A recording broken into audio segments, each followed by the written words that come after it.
20వ అధ్యాయము 5వ వచనం ఆఖరి లైన్. నీ ప్రార్థనలన్నీ దేవునికి స్తోత్రం.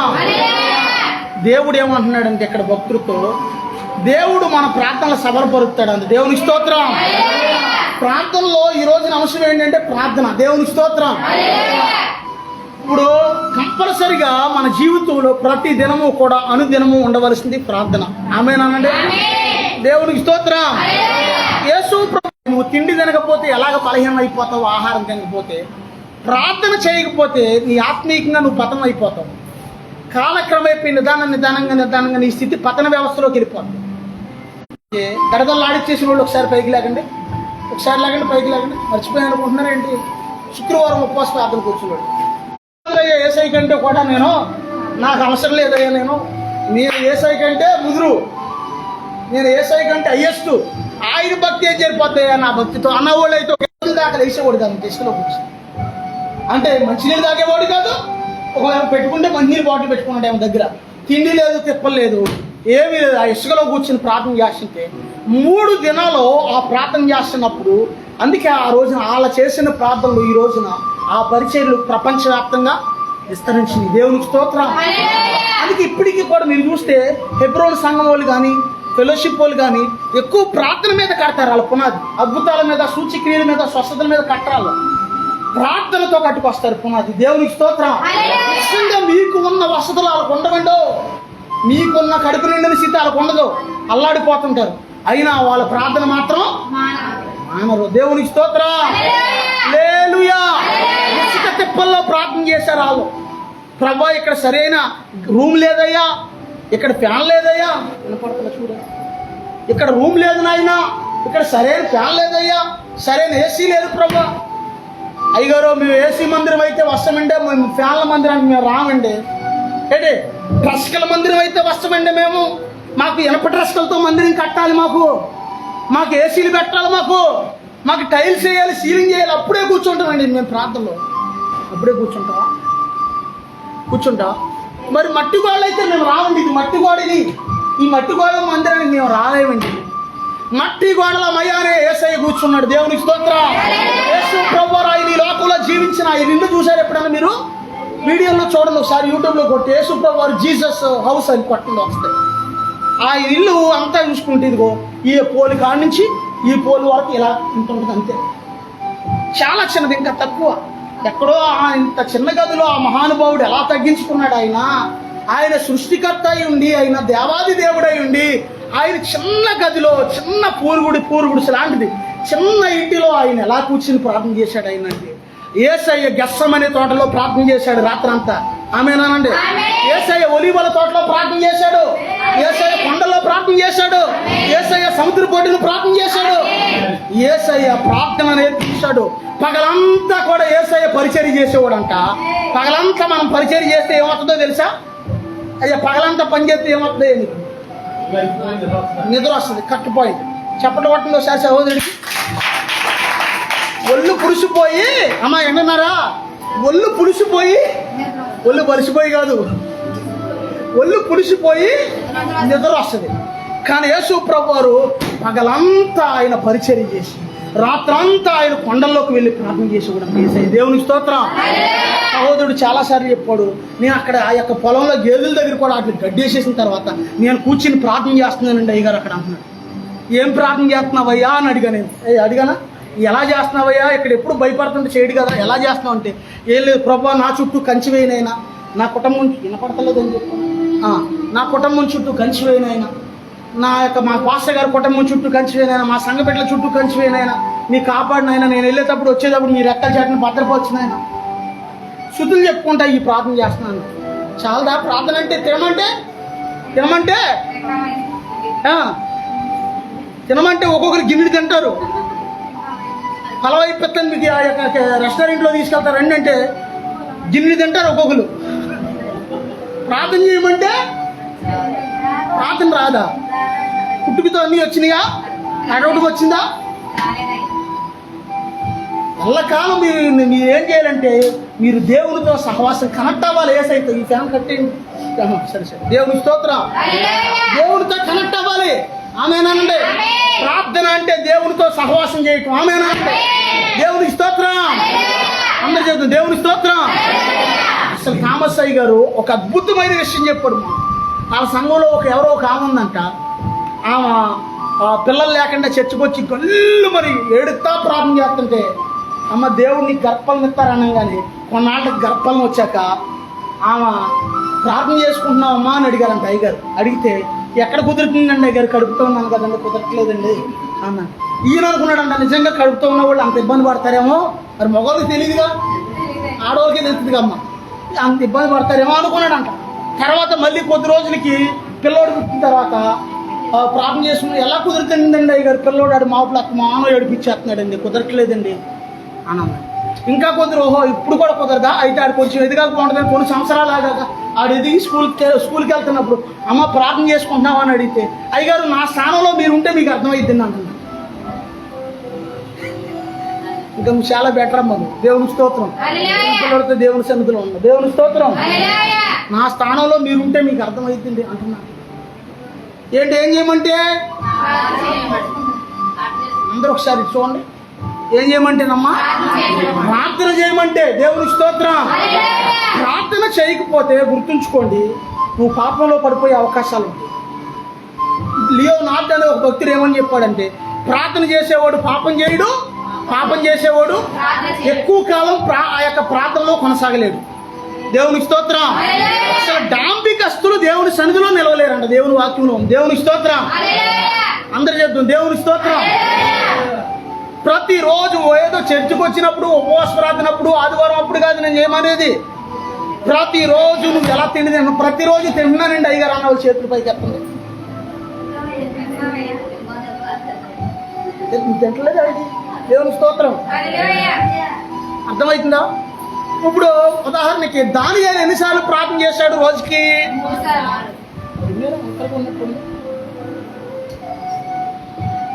ఇక్కడ ఇక్కడ చూసుకున్నారా, నిద్రపోతున్నారా?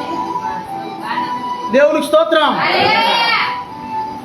శావుడి కళ్ళు, డాక్ కళ్ళు అన్ని కనిపెడుతుంది. దేవునికి స్తోత్రం.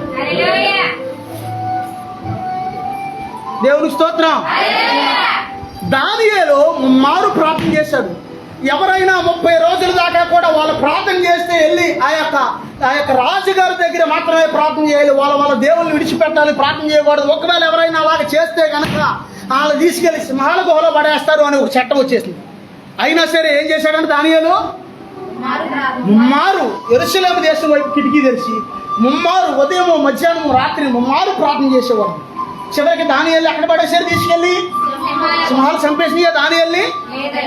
దేవదూతను పంపించాడు దేవుడు. దేవునికి స్తోత్రం.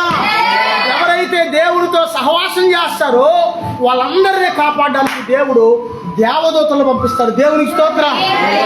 దేవుడితో నువ్వు అనుదినము సహవాసం చేయాలి. ఆమేనండి. ఒక భక్తుడు ఏమన్నాడంటే, తిరిగితే తెప్పలంట, కూర్చుంటే కుప్పలంట. తిరిగితే తెప్పలు, కూర్చుంటే కుప్పలు. ఏం కుప్పలు? కూర్చుంటే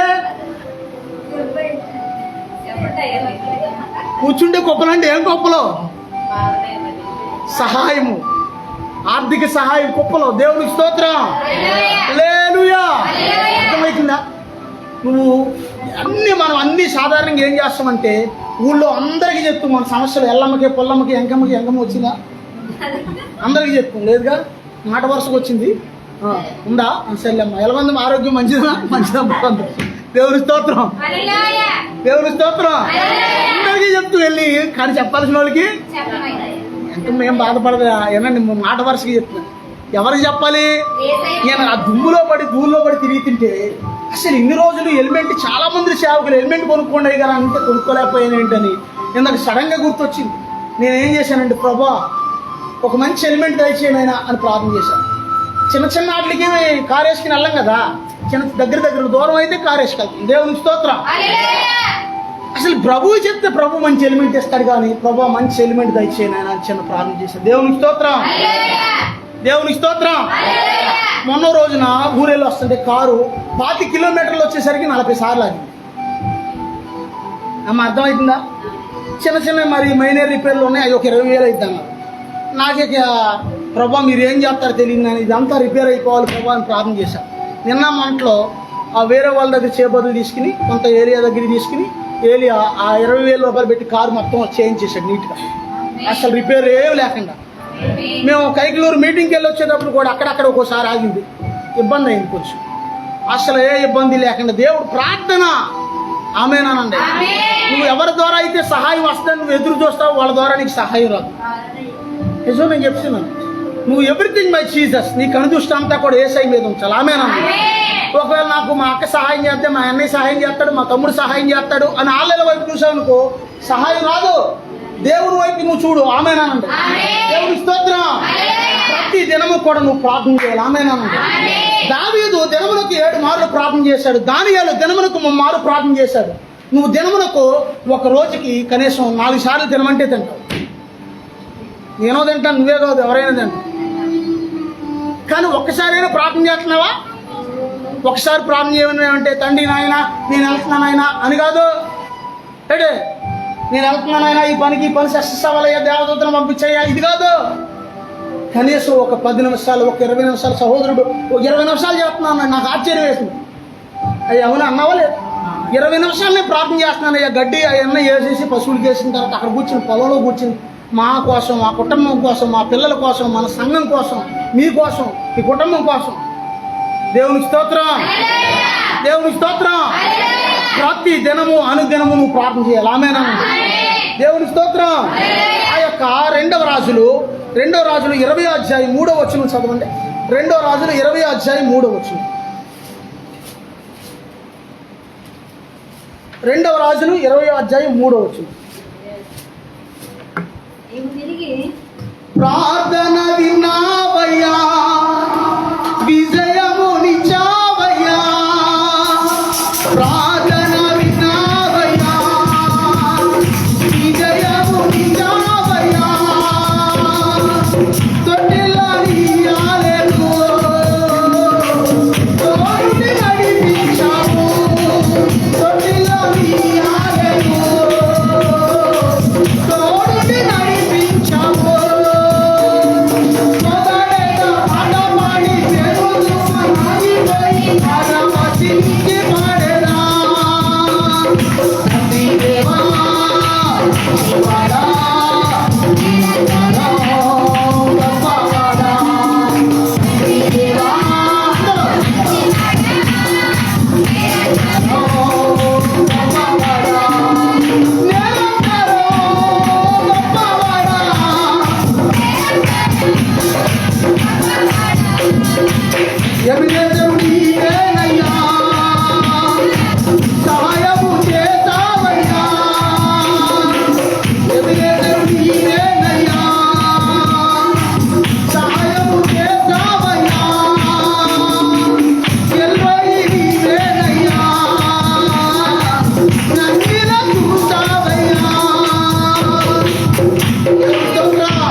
యెహోవా యథార్థ హృదయుడైనై సత్యముతో నీ సన్నిధిని నేను ఎట్లు నడుచుకుంటున్నా, నీ దృష్టికి అనుకూలముగాను సమస్తమును నేను ఎట్లు జరిగించుకునో కృపతో జ్ఞాపకము చేసుకోమని హిజ్కియా కన్నీళ్లు విడుచుచు యెహోవాకు ప్రార్థించెను. దేవునికి స్తోత్రం. హిజ్కియాకి దేవుడు ఏమన్నాడంటే, హిజ్కియా అనే ఒక రాజుకి హిజ్కియా ఎలాంటోడంటే తన పితరుడైన దావీదు ఎలా నడుచుకున్నాడో దేవుని దృష్టికి అలాగ యథార్థంగా నడుచుకున్న వ్యక్తి. దేవునికి స్తోత్రం. ఒకటి వేదండి, దీన్ని జాగ్రత్తగా దేవుని సన్నిధిలో అనాలోచన కొండుకో. దేవునికి స్తోత్రం. నిద్ర అనుకో, దెయ్యం వచ్చి నెల మీద కూర్చుంటుంది. నిజం అయ్యా, నిద్ర ఈయన జాగ్రత్త. రాత్రి అంతా నిద్ర కాసుకుని చెప్తున్న మాటలు తెల్లారుజాము 3ంటికి పడుకున్నాను, పొద్దున 8ంటికి లేసాం. మళ్ళీ దేవునికి స్తోత్రం. చర్చకొచ్చి ఎవరైనా నిద్రపోయారనుకో, దెయ్యం కూర్చుంటుంది మీ నెల మీద, అది వదలదు ఇంక నన్ను. నిద్ర ఒక దెయ్యం తెలుసా మీకు? తెలుసా తెలీదా? ఒక రాలేదామా అత్తమానం అలాగే గుండెపాట్లు పడుతుంటారు. మాస్టర్ గారు వాక్యం చెప్తే జోకొట్టినట్టుంది ఏంటి? హిజ్కియా ఎలా ప్రార్థన చేశాడు? యథార్థమైన హృదయంతో ప్రార్థన చేశాడు, దేవునికి అనుకూలంగా ప్రార్థన చేశాడు. ప్రభువా నేను నీ దృష్టికి ఎలాగ నడుచుకున్నానో ఒక్కసారి దయతో జ్ఞాపకం చేసుకోయ్యా అని ప్రార్థన చేశాడు. ఏ టైంలో ప్రార్థన చేశాడు హిజ్కియా నీ టైం అయిపోయింది, ఇదిగో నీ ఇల్లు చక్క పెట్టుకుని నువ్వు చనిపోతున్నావు అని దేవుని సేవకుడు వచ్చి చెప్పాడు. దేవుడు చెప్పమంటున్నాడు ఈ మాట అన్నాడు. వెంటనే గోడ వైపు తిరిగి కన్నీరు కాచి, అయ్యా ఒక్కసారి నన్ను జ్ఞాపకం చేసుకో అయ్యా, అయ్యా నా యథార్థతను ఒకసారి జ్ఞాపకం చేసుకో అయ్యా, నేను నీకు అనుకూలంగా ఎలా నడుచుకున్నానో జ్ఞాపకం చేసుకో అయ్యా అని ఏడ్చి ప్రార్థన చేశాడు. ఇది ఆ యొక్క వచ్చిన ప్రవక్త యెషయా గేటు కాడికి వెళ్ళకముందే వెంటనే దేవుడు మాట్లాడుతున్నాడు. మళ్ళీ వెళ్ళి వెనక్కి ఏమంటున్నాడు, వెంటనే వచ్చిన దాన్ని మళ్ళీ వెనక్కి వెళ్ళి మళ్ళీ ఇంకో మాట చెప్పమంటున్నాడు దేవుడు ఆ సేవకుడితో. దేవునికి స్తోత్రం. 5వ వచనం చదవండి. 5వ వచనం. దేవునికి స్తోత్రం. నీవు తిరిగి నా ప్రజలకు అధిపతి అయిన హిజ్కియా యొద్దకు పోయి అతనితో ఎట్లనుమో. 5వ వచనం చదవండి.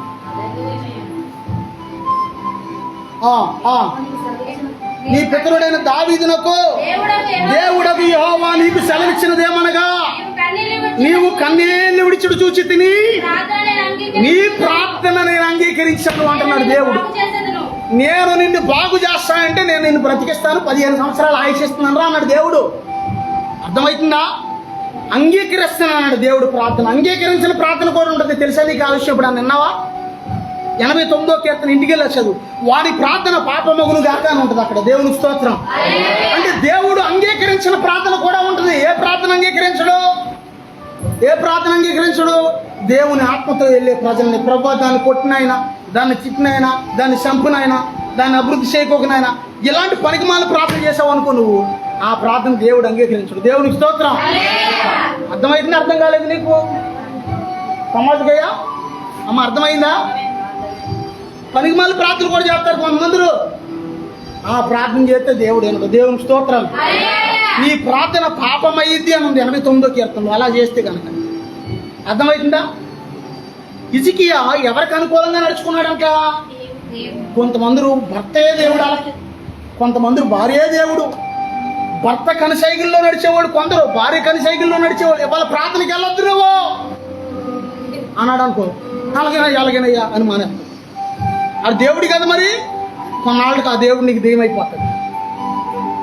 అయ్యో నా దేవుడా, ఏంటి దేవుడా ఎలా అయిపోయావు అంటే, నీ దేవుడు. ఎందుకంటే నువ్వు దేవుడికి ఇవ్వాల్సిన స్థానం నువ్వు ఎవరికి ఇచ్చావంటే నీ భర్తకి ఇచ్చావు. దేవుడికి ఇవ్వాల్సిన స్థానం ఒకవేళ నీ పిల్లలకి ఇస్తున్నావేమో, దేవుడికి ఇవ్వాల్సిన స్థానం లేకపోతే ఎవరికైనా ఇతరులకి ఇస్తున్నావో, లేకపోతే హృదయంలో ఎవరినైనా పెట్టుకున్నావేమో. ఒకవేళ దేవుడి కంటే కూడా మొదటి స్థానం ఎవరన్నా లోపల ఎవరినో కూర్చోబెట్టుకున్నావేమో. లేకపోతే నా దేవుడు, నా దేవుడు, నా దేవుడు, నా దేవి, నా దేవత, నా దేవి అంటే ఏ దేవి ఇది? ఏమైంది? నీ దేవి నీకు ముల్లయింది. దేవుని స్తోత్రం. అర్థమైందా? అర్థం కాలేదా అమ్మ? అర్థమైందా? దేవుడు మాట్లాడుతున్నాడు. నా దేవి అన్నావు అనుకో, నీ దేవియే నీకు ముల్లయింది. నా దేవుడు అన్నావు అనుకో, మనిషిని పట్టుకుని ఆడే నీకు ముళ్ళుగా తయారవుతాడు, సైతాన్లా తయారవుతాడు, అత్తమానం గుచ్చుతాడు, ముళ్ళు కడతాడు. ఆడే ముందుకే. దేవుని స్తోత్రం. అంటే కొంతమంది మనుషులకు అనుకూలంగా నడుపుతారు, కానీ ఇక్కడ హిజ్కియా దేవునికి అనుకూలంగా నడిచాడంటే దేవునికి స్తోత్రం. నడిచేమన్నాడంటే, అయ్యా యథార్థ హృదయంతో నేను ఎలా నడుచుకున్నాను ఒక్కసారి జ్ఞాపకం చేసుకోయ్యాని కన్నీళ్ళు విడిచి ప్రార్థన చేశాడంటే. కొంతమందిని ప్రార్థన చేస్తే గల్లుమంటారు ఒకేసారి, పొలోమని గల్లుమని ఎడుతారు. ఒక చొక్క బొట్టు కూడా. నేను ఫెలోషిప్లో ఉన్నప్పుడు వాళ్ళు ఏ ప్రార్థన జరిగినా, వాళ్ళ పుట్టినరోజు ప్రార్థన జరిగినా, వాళ్ళ పెళ్లి రోజు ప్రార్థన జరిగినా, వాళ్ళ ఇంకో ప్రార్థన జరిగినా, ప్రభువా నాయనా అనే గట్టిగా దగ్గరికి వెళ్ళి చూస్తే చొక్కు ఉండేది కాదు వాళ్ళ మొహలో, చొక్కు బొట్టు కూడా. కానీ సౌండ్ మాత్రం సౌండ్ ఎక్కువను. ప్రార్థన ఇది కాదండి. ప్రార్థన దేవుడికి కావాల్సింది హృదయపూర్వకంగా చేసే ప్రార్థన. నువ్వు హృదయపూర్వకంగా ప్రార్థన చేస్తే చిన్న ప్రార్థన ప్రతి పరిస్థితిని మార్చేస్తుంది. దేవుని స్తోత్రం. ఏ టైంలో అయినా యేసయ్య నీకు సహాయం చేయగలదు. రామేనా? ఎప్పుడైనా సహాయం చేయగలదు. రామేనా? ఎక్కడైనా సహాయం చేయగలదు. రామేనా? అయ్యా మరి మేము ప్రార్థన చేస్తున్నాం అయ్యగారు, మాకు సహాయం ఎందుకు రావట్లేదంటే నువ్వు మనుషుల మీద ఫోకస్ పెట్టావు, అందుకే రావట్లేదు. 100% నేను చెప్పగలను. దేవుని స్తోత్రం. ఏ మనిషి మీద అయితే మనం ఫోకస్ పెడతాం ఆ మనిషి ద్వారా సహాయం రాదు. తెలుసా నీకు ఆ విషయం?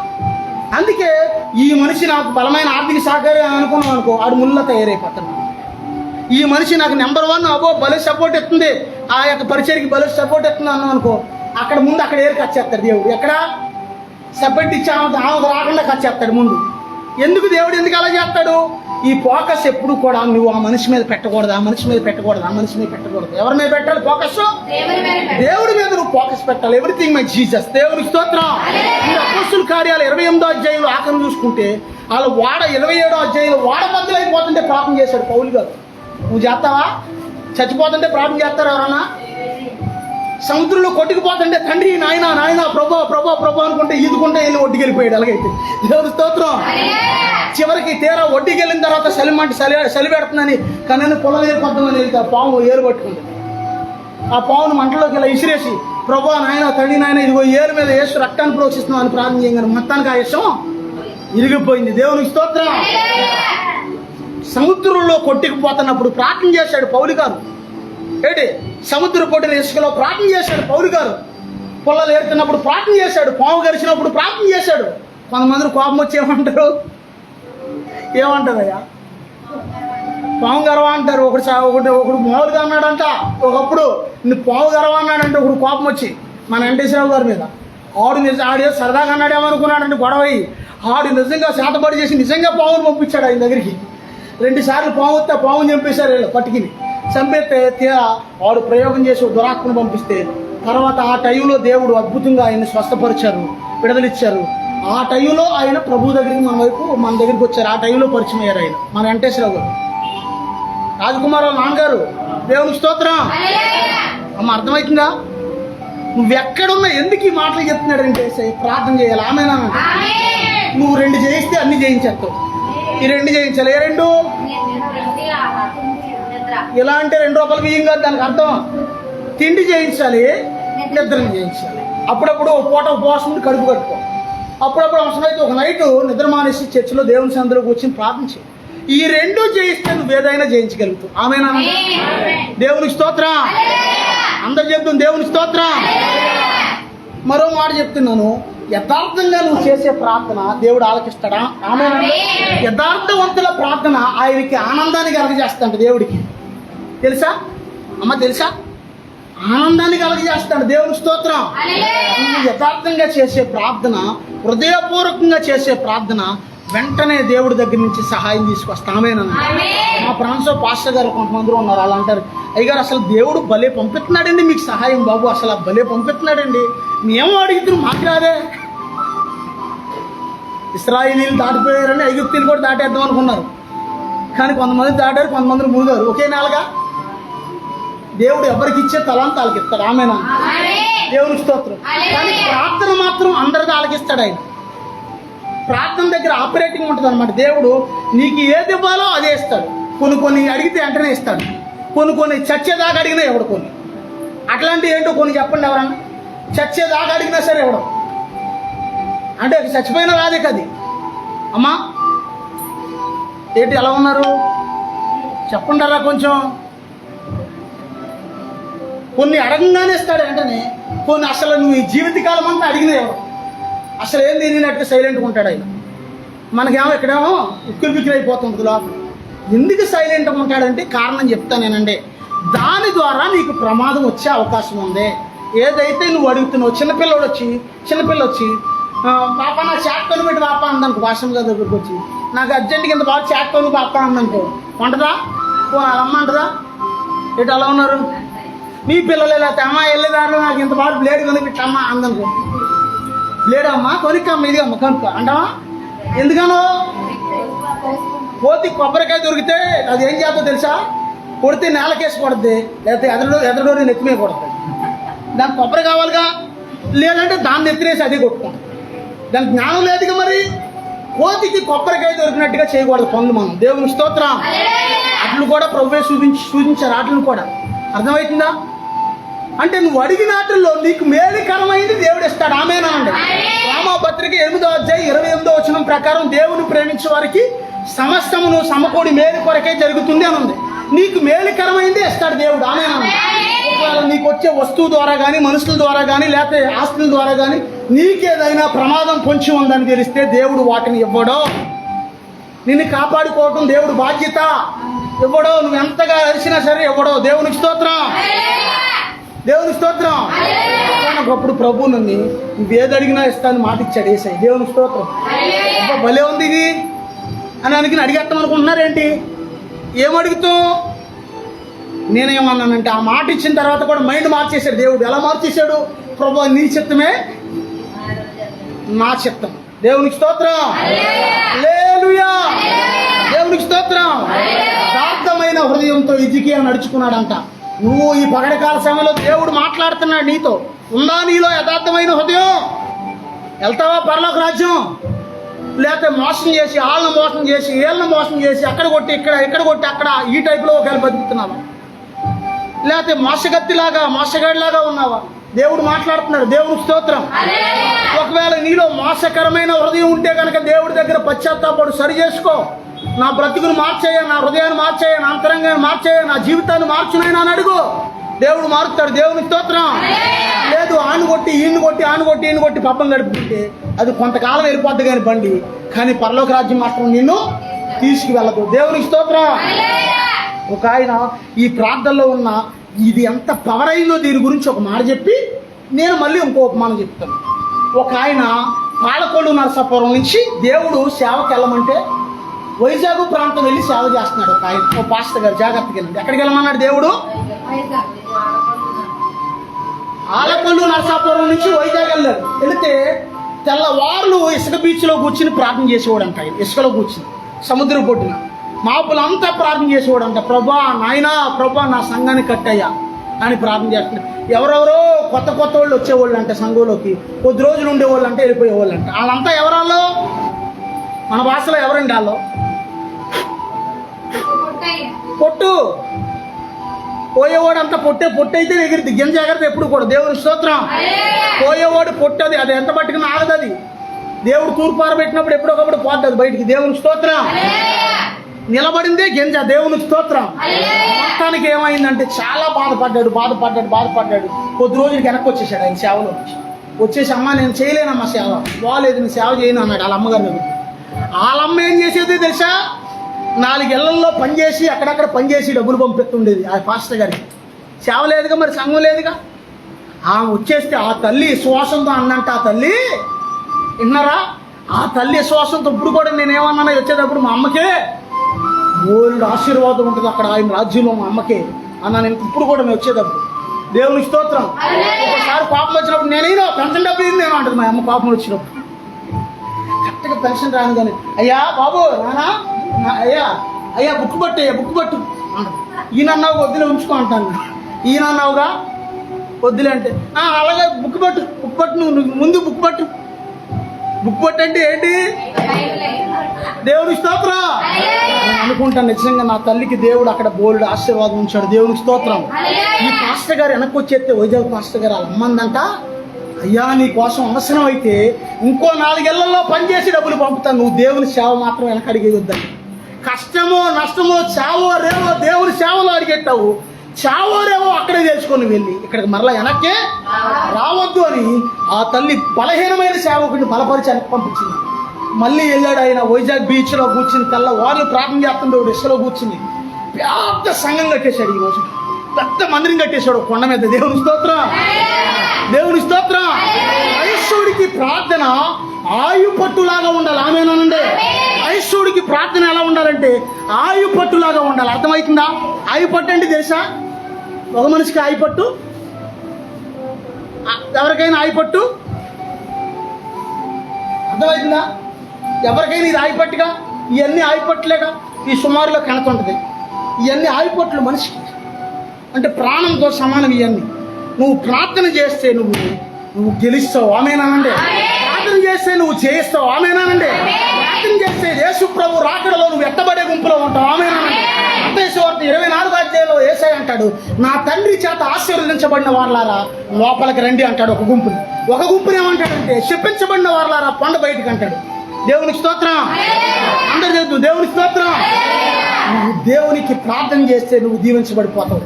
దేవుని స్తోత్రం. ఈ సహవాసం ఎప్పుడైతే దేవునితో నువ్వు కొనసాగుతున్నావో నువ్వు ఎలా నడుచుకోవాలో నీకు అర్థమైపోతుంది. స్పిరిట్ ఆఫ్ లీడింగ్ నీలో ఉందనుకోండి, ఆత్మతో నువ్వు సహవాసం, అపోస్తుల బోధ యందును, సహవాసం యందును, రొట్టె విచ్చడి యందును, ప్రార్థన యందును ఎడతెగకుండా నువ్వు ఉన్నావనుకో దేవుడి సన్నిధిలో, ఆత్మ దేవుడి పరిశుద్ధాత్మ నిన్ను నడిపిస్తుంది. ఆమేనండి. దేవునికి స్తోత్రం. రెండోది, చిన్నప్పటి నుంచి కూడా పిల్లలకి మనం దేవుని గురించి, దేవుని మాటలు చెప్పాలి. దేవుడు పదే పదే హెచ్చరిస్తున్నాడు. దేవునికి స్తోత్రం. దేవుడి మాటలు నీ పిల్లలకి చెప్పలేదనుకో ఆడు గజ దొంగ అవుతాడు. కొంతమంది అంటారు అయితే దొంగ అవుతాడంట, లేకపోతే దొర అవుతాడంట. చిన్నప్పటి నుంచి దేవుని మాటలు చెప్పాలి. స్టార్టింగ్లో నేను చెప్పేవాడిని, గుర్రబొమ్మ ఉయ్యాల గుర్తుందా? ఒక పేద తల్లి పేద తండ్రి వాళ్ళ పిల్లోడికి, అరే బాబు నాన్న ఇదిగో మనం ప్రభువుని కలిగి ఉన్నాం, మన ప్రభు గొప్ప దేవుడు, మనం న్యాయంగా నడుచుకోవాలి, మనకి ఎవరి వద్దు, మనకు ఉంటే చాలు అనుకుంటా వెళ్తుండేవాడు. చాలా దేవుడి మాటలు చెప్పేవాడు ఈ తండ్రి ఈ పిల్లోడికి. కొన్నాళ్ళకి జబ్బు చేసి, ఈ ఉపమానం చెప్పి నేను ముగిచ్చేస్తున్నాను నేనండి. కొన్నాళ్ళకి జబ్బు చేసి ఆ యొక్క తల్లి చనిపోయింది. తర్వాత ఈ తండ్రికి కూడా అనారోగ్యం వచ్చింది. ఒక రోజున ఈ తండ్రి ఈ పిల్లోడు ఇద్దరు రోడ్డు అమ్మటి వెళ్తుంటే ఈ పిల్లోడికి గుర్రబొమ్మ అంటే చాలా ఇష్టం అంట. గుర్రబొమ్మతో ఆడుకోవాలని, గుర్రబొమ్మ కూర్చుని నిజంగా గుర్రంలాగా ఆడుకోవాలని ఆశ. రోడ్డు